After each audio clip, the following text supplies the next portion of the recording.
네, 안녕하세요. 김용선 관사입니다. 자, 이제 3과목 1강. 네.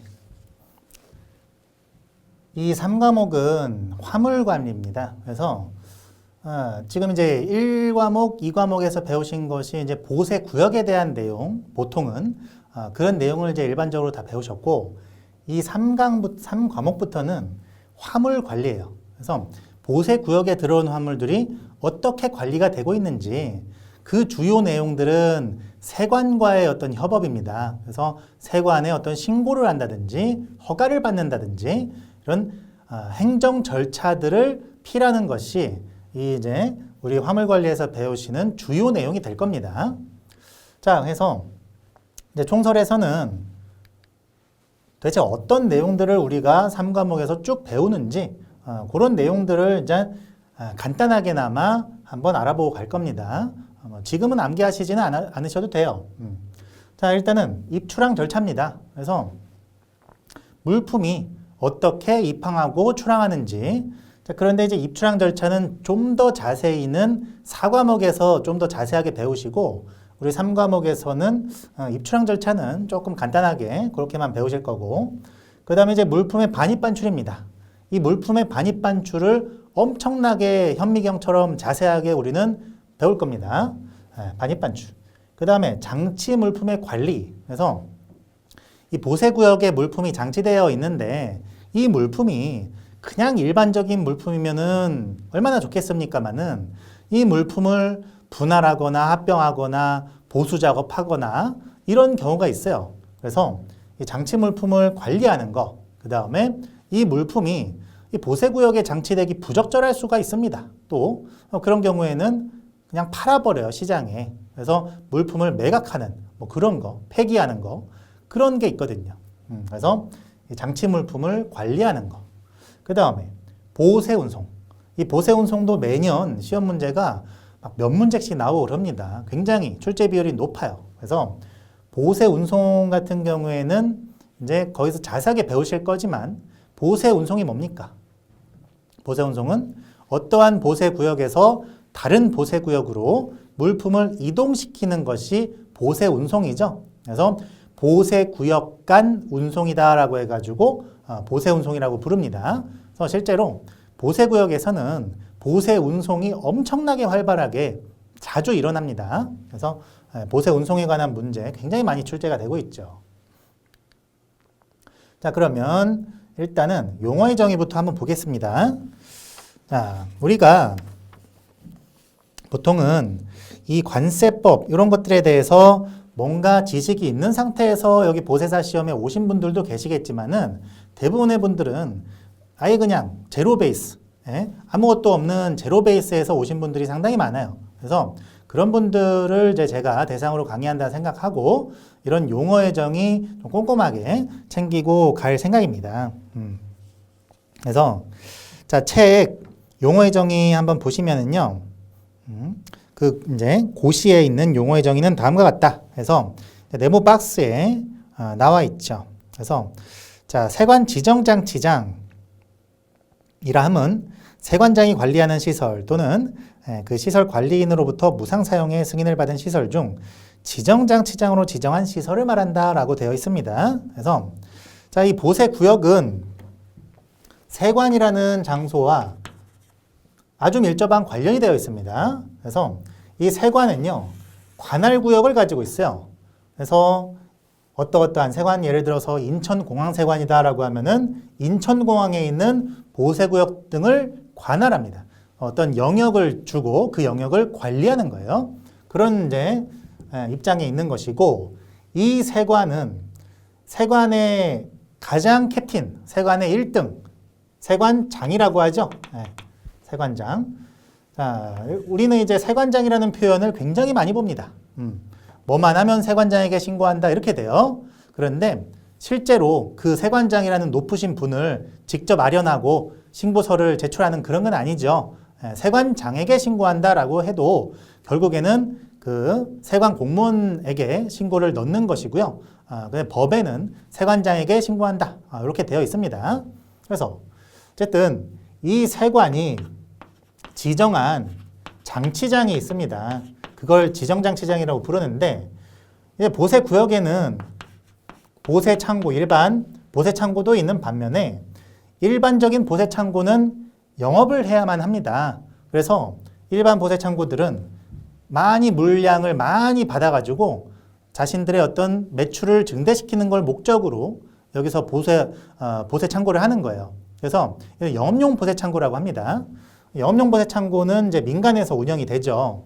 그리고 세관의 운영 목적으로다가 어떤 세관에서 하려는 어떤 많은 것들을 하기 위해서 세관이 지정한 장치장이 있는데 바로 그것이 세관 지정 장치장입니다. 네. 무상, 사용의 승인 이런 단어는 지금 보실 필요가 없이 제가 설명드린 내용대로 세관의 어떤 행정적인 목적을 위해서 공익 목적으로 설치한 것이 이거다 라고 그냥 받아들이시면 돼요.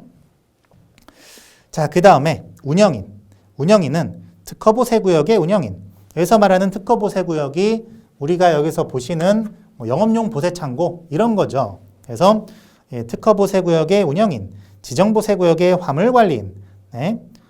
보세구역 외 장치의 허가를 받은 자, 검역물품의 관리인을 말한다. 이것들이 운영인입니다. 그냥 한번 보세요. 외울 필요 없습니다. 특히 보세구역 외 장치 허가 이거는요. 이제 가셔서 여기 부분 가셔서 자세하게 보실 내용이고, 자, 선박회사는 이제 선박회사와 항공사 통칭하는 겁니다. 위험물은 폭발성 등의 물질로서 위험품으로 취급되는 것이다. 자, 그 다음에 화물관리의 세관공무원. 세관공무원은 통관지원과 또는 담당 부서의 세관공무원을 말한다. 이것도 외울 필요 없습니다. 아, 그렇구나. 이렇게 보고 지나가면 됩니다. 자, 세관화물 정보 시스템. 말 그대로 시스템이에요. 그래서 적재화물 목록. 적재화물 목록은요, 배가 있으면 이제 무역을 하는 배죠. 요새는 보통 컨테이너선입니다. 컨테이너선. 그래서 요 컨테이너 요거 보셨을 거예요. 영화나 이런 데서 컨테이너를 엄청나게 싣고 와가지고 요 이제 왔다 갔다 하면서 무역을 하는 배인데, 이런 이제 배에 적재된 화물이 있을 거잖아요. 이런 경우는 컨테이너.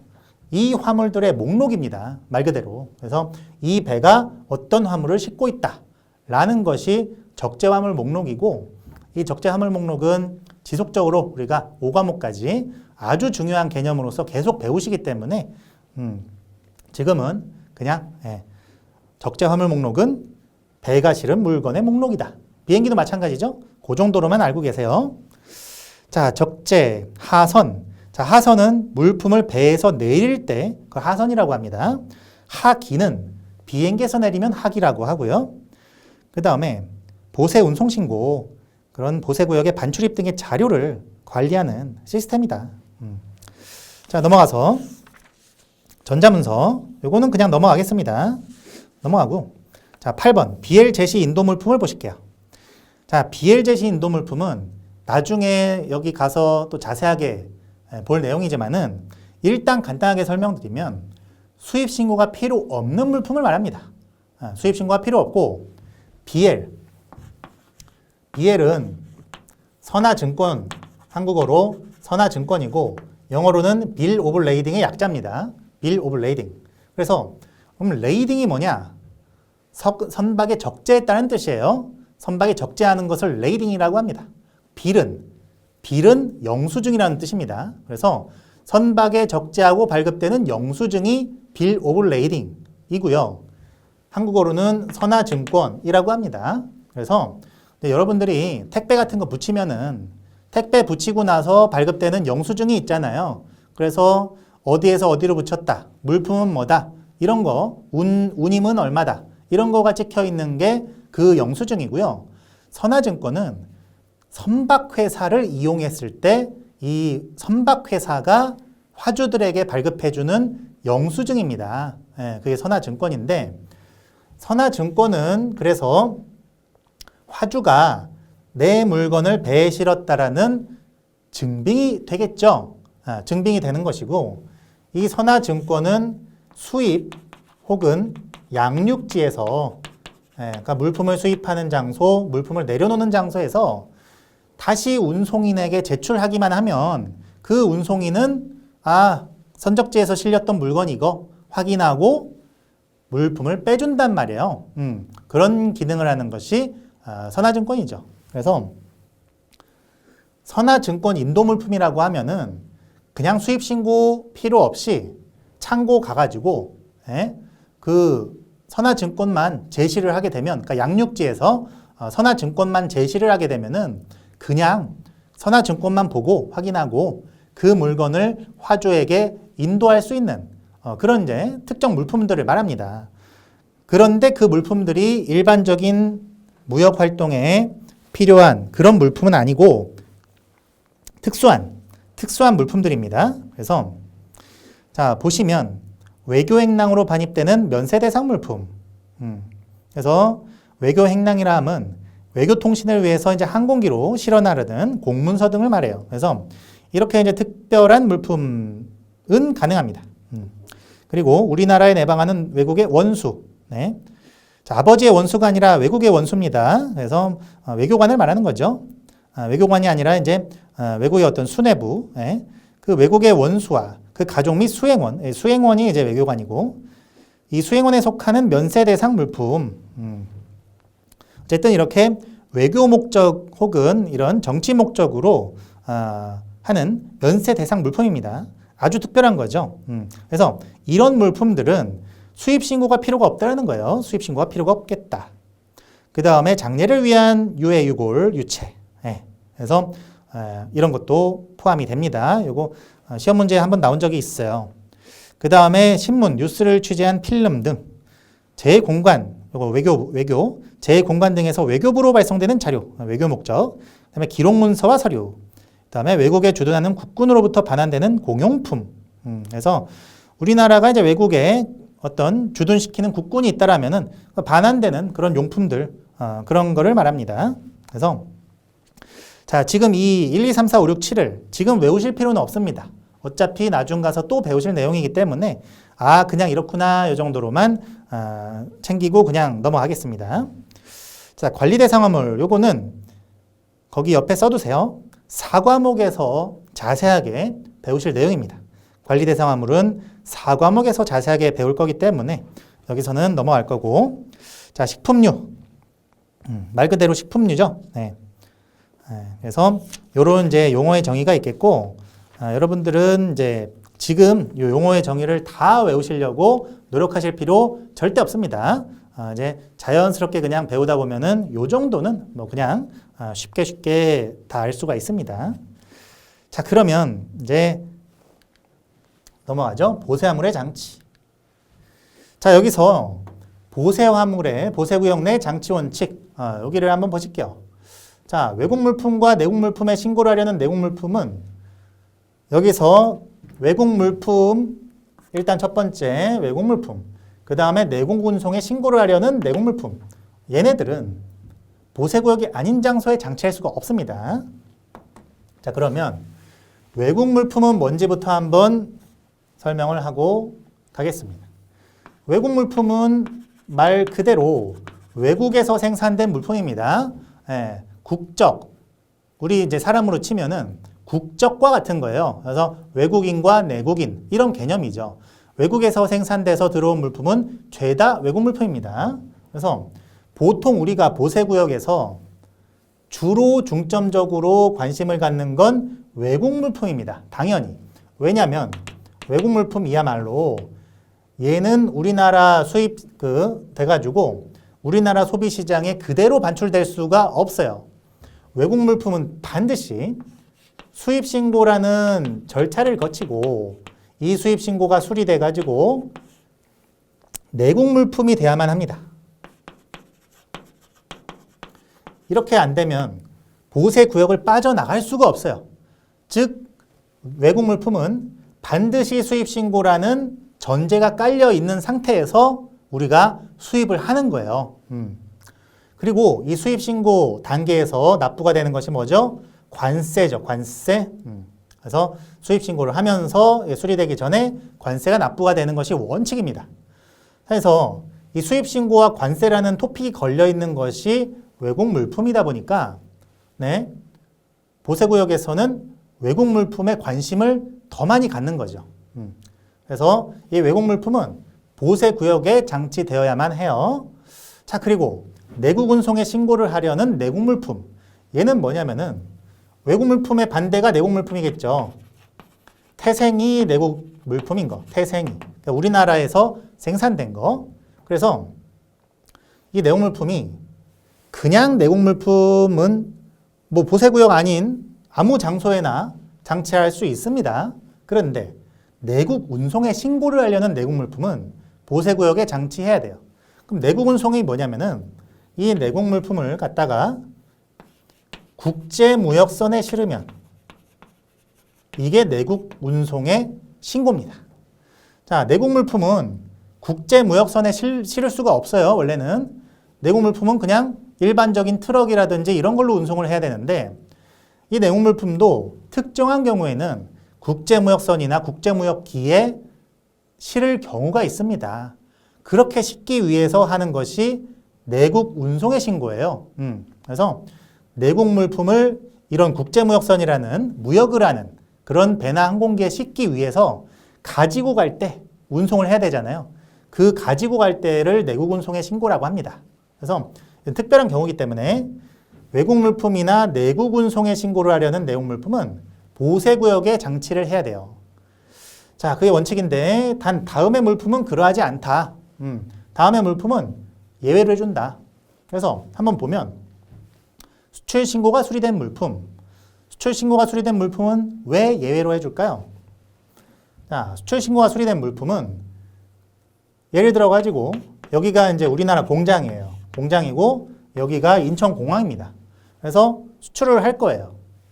그런데 수출 신고를 언제부터 할 수 있느냐예요. 중요한 거는 수출 신고는 이 공장에서도 할 수 있고 인천공항에서도 할 수 있습니다. 그 사이에서도 가능해요. 그러니까 수출 신고는 언제라도 가능합니다. 물품이 우리나라를 떠나기 전까지는. 그래서 이 공장에서 수출 신고가 가능하다 보니까는 이거는 이 공장은 보세구역이 아닐 수가 있잖아요.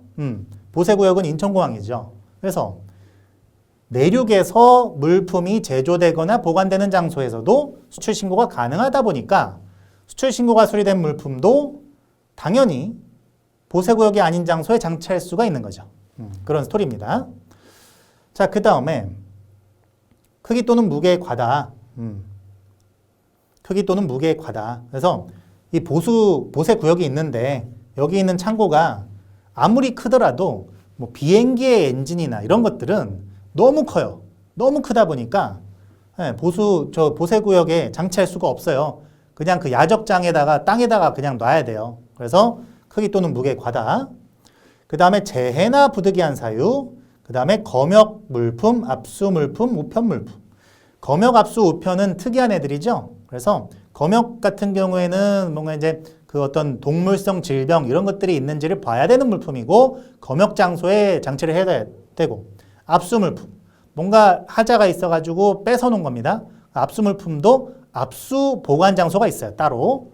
그 다음에 우편 물품도 따로 보관 장소가 있는 거죠. 어디죠? 우체국이죠. 우편 물품이니까.